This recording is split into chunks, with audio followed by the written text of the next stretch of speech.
Hello दोस्तों, welcome back to my channel. कैसे हैं आप सब? आई होप आप सभी अच्छे होंगे, खुश होंगे और अपनी पढ़ाई कर रहे होंगे।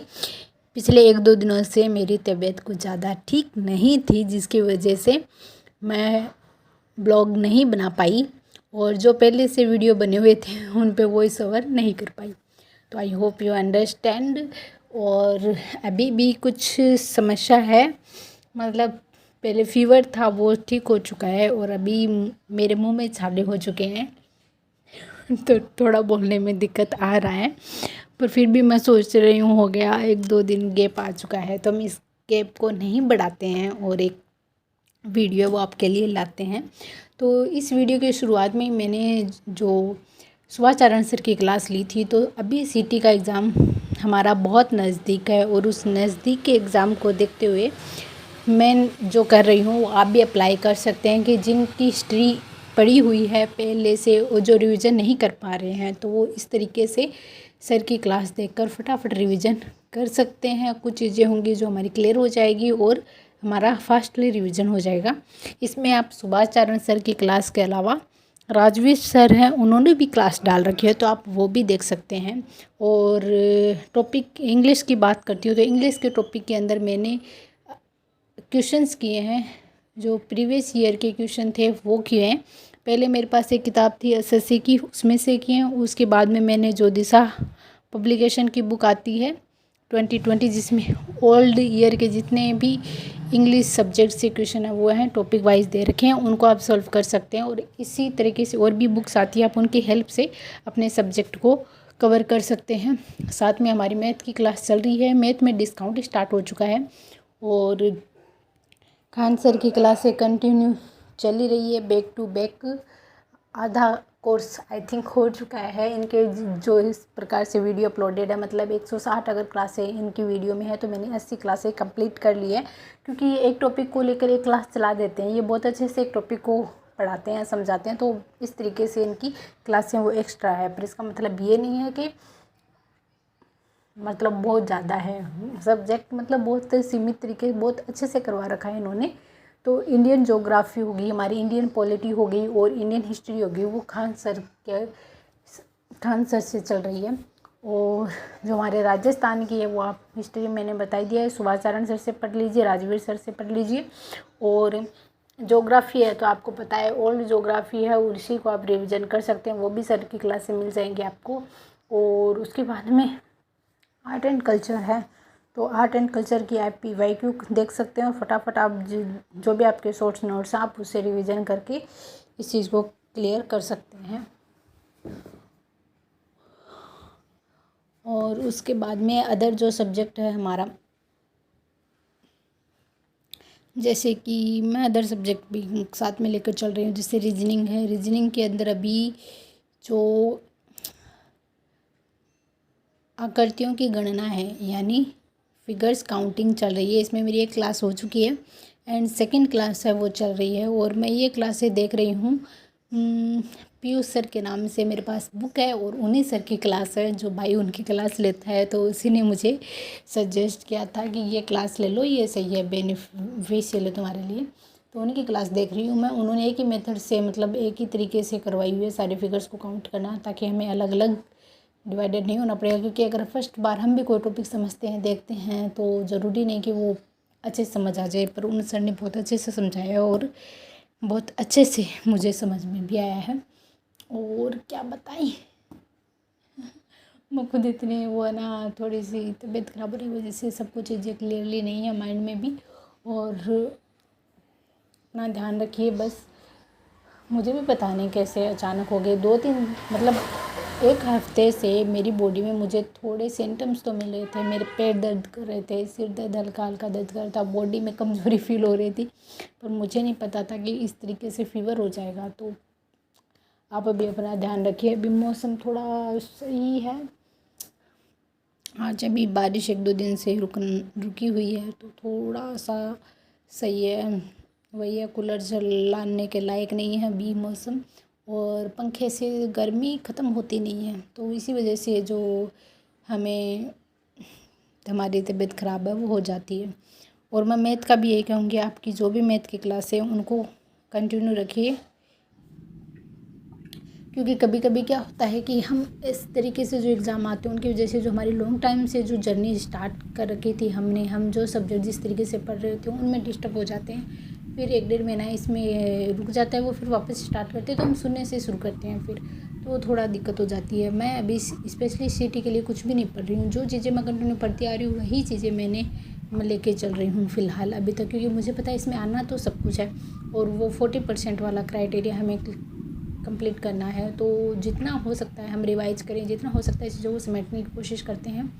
और मैं अभी जो मेरा ये शेड्यूल चल रहा है मैं इसको बिल्कुल भी डिस्टर्ब नहीं करूँगी, और क्योंकि पता नहीं कभी भी नोटिफिकेशन आ सकता है हमारे एग्ज़ाम के लिए, DSSB के लिए, 3rd ग्रेड के लिए, तो मैं डिस्टर्ब नहीं करना चाहती हूँ। और हाँ, ये ज़रूर कहूँगी कि हमारे पास में एक और एक्स्ट्रा अपॉर्चुनिटी होनी चाहिए, इसे नहीं गंवाना है, तो इसको भी साथ में इसका थोड़ा ध्यान रखना होगा।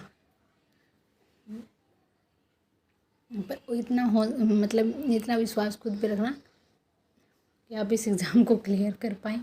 ये मत सोचना कि मतलब कैसे होगा। जितना अभी तक मुझे ये भी पता है कि हम लोग तैयारी करते आ रहे हैं काफ़ी टाइम से, तो ये तो हो सकता है ना कि हम जो 150 क्वेश्चन आते हैं उसमें से 70-80 क्वेश्चन कर पाएँ। इतना तो हम लोगों ने जो सीखा ही होगा अभी तक की तैयारी के अंदर। हाँ, ये ज़रूर कह सकती हूँ कि 150 में से 150 तो नहीं हो सकता, 150 में से 100 पॉसिबल हो सकता है, पर अगर हमें 150 में से हाफ़ करना है यानी 40% ही कर दिया गया है, तो आप देख सकते हैं आपको 60-70 के बीच में क्वेश्चन करने होंगे, और वो इतना तो आप कर ही लोगे, क्योंकि इसमें हिंदी भी आएगा और आप मैथ पढ़ रहे हो तो मैथ भी आएगी। जिनको मैथ में थोड़ी गड़बड़ लगती है, और जीके से भी क्वेश्चन आएंगे, तो जीके ये तो नहीं कि नया है, हाँ जिन्होंने अभी स्टार्ट किया उनके लिए, पर जिन्होंने पहले भी तैयारी की है, पिछले वाली सीटी भी दी है, और जिन्होंने रीट भी दे रखी है, 3rd ग्रेड की तैयारी कर रहे हैं, तो इतनी दिक्कत वाली समस्या नहीं है। हाँ, आप इसको लेके साथ में चल सकते हैं। और मैंने साइकोलॉजी भी पढ़ना शुरू की है, और साइकोलॉजी के अंदर बुद्धि टॉपिक को मैंने शुरू किया है अभी, और साइकोलॉजी में मुझे अच्छा लग रहा है। मैं रात को सोते वक्त साइकोलॉजी पढ़ रही हूँ, 40 मिनट्स या 50 मिनट्स के लगभग मैं पढ़ लेती हूँ, इतना ही काफ़ी होता है, क्योंकि मैं मेरे नोट्स से पढ़ती हूँ तो मुझे बहुत ईजी लगता है सब कुछ, मतलब पढ़ना जल्दी से कंप्लीट हो जाता है टॉपिक, इसीलिए। तो आप अभी अपने नोट्स बनाते रहिए साथ में, क्योंकि नोट्स लास्ट टाइम में बहुत हेल्प करते हैं, और नोट्स से है ना बहुत फ़र्क पड़ता है, बहुत ज़्यादा फ़र्क पड़ता है। अगर किताब भी आप पढ़ रहे हो तो ये किताब को 3-4 बार पढ़ना, तो आपको बहुत अच्छे से वो समझ में आएगी। और नोट्स मैंने बनाए थे उस वक्त बहुत मेहनत लगी थी, आज समझ में आ रहा है उनका महत्व है उस वक्त के नोट्स का।